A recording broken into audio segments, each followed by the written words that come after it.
વડોદરા શહેરના સમતા સુભાનપુરા સ્થિત વ્રજભૂમિ હાઉસિંગ સોસાયટીમાં શ્રી વ્રજ કષ્ટભંજન દેવ હનુમાનજીની પ્રાણ પ્રતિષ્ઠા મહોત્સવ નિમિત્તે વિવિધ કાર્યક્રમોની સાથે હનુમાનજીની ભવ્ય શોભાયાત્રા કાઢવામાં આવી હતી।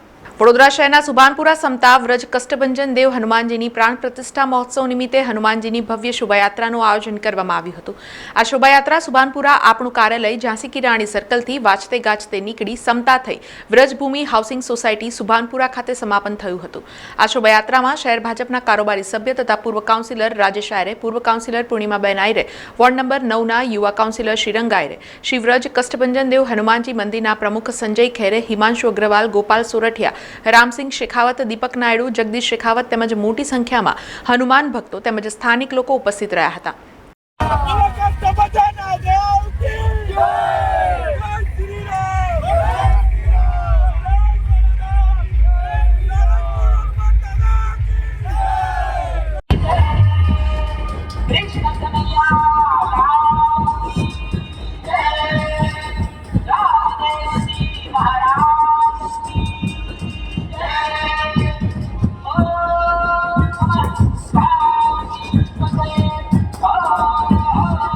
હનુમાનજીની ભવ્ય શોભાયાત્રામાં ઉજ્જૈનની મહાકાલ ટીમ, ટીમલી વેશભૂષા, નાસિક ઢોલ, ઉડતા હનુમાન, મિક્કી માઉસ આકર્ષણનું કેન્દ્ર બન્યા હતા।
આ ઉપરાંત વ્રજ કષ્ટભંજન દેવ હનુમાનજી પ્રાણ પ્રતિષ્ઠા મહોત્સવ નિમિત્તે તારીખ 9ના રોજ સાંજે 8 વાગે ચિંતનભાઈ પટેલના સુમધુર કંઠે કૃષ્ણ ભજન, તારીખ 10ના રોજ રાત્રે 8 વાગે કમલેશ બારોટનો સંગીતમય ડાયરો, પિયુદાન ગઢવીનો ડાયરો યોજાશે।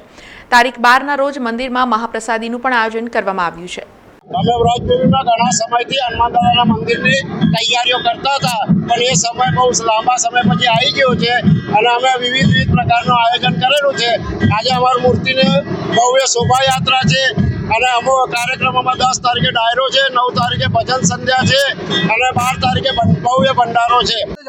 આજે વ્રજભૂમિ સોસાયટીમાં હનુમાનજી મહારાજનું ખૂબ ભવ્ય મંદિર બનાવ્યું, ફર્સ્ટ હનુમાનજી મંદિરનું માધ્યમથી આજે પૂરા વિસ્તારમાં શોભાયાત્રાનું આયોજન કર્યું છે અને 2 દિવસ પછી ખૂબ મોટા પાયે ભંડારો પણ છે અને કાલે 5 પ્રતિષ્ઠા થશે હનુમાનજી મહારાજની અને તમામ રામ ભક્તો ખૂબ ભવ્ય તન મન ધનથી જોડાયા છે। સૌ નગરજનોને જય શ્રી રામ। પશ્ચિમ વિસ્તાર વડોદરા શહેરની અંદર ભવ્ય હનુમાનજી મહારાજનું મંદિર જ્યારે બનવા જઈ રહ્યું છે, આ હનુમાનજી મહારાજના મંદિરની સાથે આ વિસ્તારને ફરીથી એક વખત સનાતન ધર્મ તરફ લઈ જવા માટેના જે પ્રયત્નો કર્યા છે, એવા અમારા તમામ ગુજરાત હાઉસિંગ બોર્ડના અંદર રહેનાર કરનાર એવા અમારા વ્રજભૂમિ સોસાયટીની અંદર કષ્ટભંજન દેવ હનુમાનજી મહારાજની મૂર્તિની પ્રાણ પ્રતિષ્ઠા થવા જઈ રહી છે અને પ્રાણ પ્રતિષ્ઠાના અંતરે અહીંયાથી આજે શોભાયાત્રાનું આયોજન કરવામાં આવ્યું છે। આ શોભાયાત્રાની અંદર અમારી સાથે તમામ આકર્ષણના કેન્દ્રો પણ અહીંયા ઉપસ્થિત કરવામાં આવ્યા છે। એવી જ રીતે હું આપને વાત કરું કે આજે ઉજ્જૈનથી આવેલા અમારા જે અઘોરી ગ્રુપ છે તેમના માધ્યમથી અહીંયા લાઈવ શો બતાવવામાં આવશે। વ્રજભૂમિ હાઉસિંગના જે પણ રહીશો ગુજરાત હાઉસિંગ બોર્ડના અને આજુબાજુની તમામ સોસાયટીઓ જે જોડાઈ છે એ તમામ લોકો લોકોનો હું ખૂબ ખૂબ આભાર માનું છું. સાક્ષાત તમે જુઓ કે કષ્ટભંજન દેવ હનુમાનજી મહારાજ જ્યારે આપણા વિસ્તારની અંદર વિરાજમાન થવા જઈ રહ્યા હોય તો આયોજન પાછળ ખૂબ મોટી ટીમનું આયોજન છે. એવી જ રીતે વાત કરું તો સોસાયટીના અને મંદિરના પ્રમુખ એવા અમારા સંજય ખૈરે, સાથે ગોપાલભાઈ, સાથે ભોલાભાઈ અને તેમની સમગ્ર ટીમ જે આ મંડળની અંદર કામ કરી રહી છે, આ શોભાયાત્રાની અંદર જોડાયા છે, તેમને ફૂલ અને ફૂલની પાકડીની જેમ હું અને રાજેશભાઈ આયરે આ તેમની સાથે રહેવાના છે. અને આ તમામ આયોજન જે કરવામાં આવ્યું છે તમામ સમગ્ર લોકો એકત્ર થઈને કર્યું છે. જે બી લોકોએ ખિસકોલીના ભાગરૂપ આ શોભાયાત્રાની અંદર મદદ કરી છે, જોડાયા છે, એ તમામ લોકોનો હું ખૂબ ખૂબ આભાર માનું છું. આજના દિવસે વિસ્તારના લોકોને ફરીથી એક વખત આજની આ શોભાયાત્રા સાથે 10મી તારીખે ડાયરો અને 11-12 તારીખે પ્રાણ પ્રતિષ્ઠા થવા જઈ રહી છે, તો તમામ લોકોને જોડાવા માટે ભાવભર્યું આમંત્રણ પાઠવ્યું. સતત પહેલા 29મી તારીખે સુંદરકાંડ, આજે શોભાયાત્રા પ્રાણ પ્રતિષ્ઠા મહોત્સવ, એટલે આજે શોભાયાત્રા સાથે સાથે 10મી તારીખે કમલેશભાઈ બારોટનો ડાયરો છે, સાથે સાથે 11મીએ કૃષ્ણ ભજન, સાથે સાથે 12મીએ પ્રાણ પ્રતિષ્ઠા અને ભંડારાનું ખૂબ આયોજન કર્યું છે.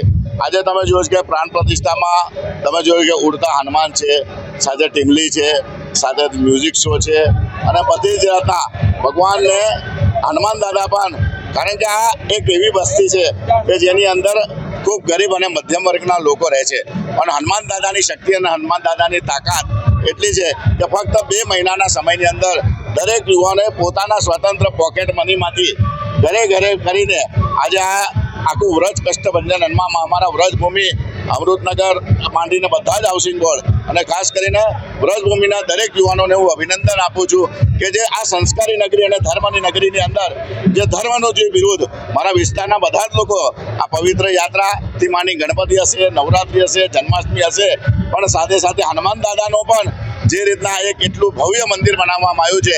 આબેહૂબ તમે જુઓ કે સારંગપુરની જે મૂર્તિ છે એ બેસાડવામાં આવી. તો આ યુવાનોને હનુમાન દાદાને પ્રાર્થના કરું કે જે લોકોએ કેન પ્રકારે આ હનુમાન દાદાને જે પણ આ મંદિરમાં યથાયોગ્ય ફાળો આપ્યો હશે, કોઈએ તનથી આપ્યો હશે, કોઈ મનથી આપ્યો હશે, કોઈ ધનથી આપ્યો હશે, બધાની જ મનોકામના પૂર્ણ થાય. આજે આ ભવ્ય શોભાયાત્રામાં પણ તમે જુઓ છો કે સમગ્ર વિસ્તારના લોકો, સાથે સાથે તંત્ર, સરકારી તંત્ર હશે, પોલીસનું તંત્ર હશે, કે સૌ લોકો અને ખાસ કરીને યુવાનોને ફરી એક વાર નતમસ્તક વંદન કરું છું. અને આપ લોકો જરૂરથી પ્રાણ પ્રતિષ્ઠા 12મી તારીખ છે, આપ આવજો. સાથે સાથે ભંડારો છે અને 10મી તારીખે કમલેશ બારોટનો ડાયરો પણ છે, તો ભૂલ્યા વગર 10મી તારીખે બુધવારે પણ આજે આવજો. સમાચારોના સતત અપડેટ માટે TNN ન્યૂઝને YouTube પર સબસ્ક્રાઇબ કરી બેલ આઇકોન પ્રેસ કરો અને અમારી સાથે જોડાયેલા રહો Facebook, Instagram અને Twitter ઉપર.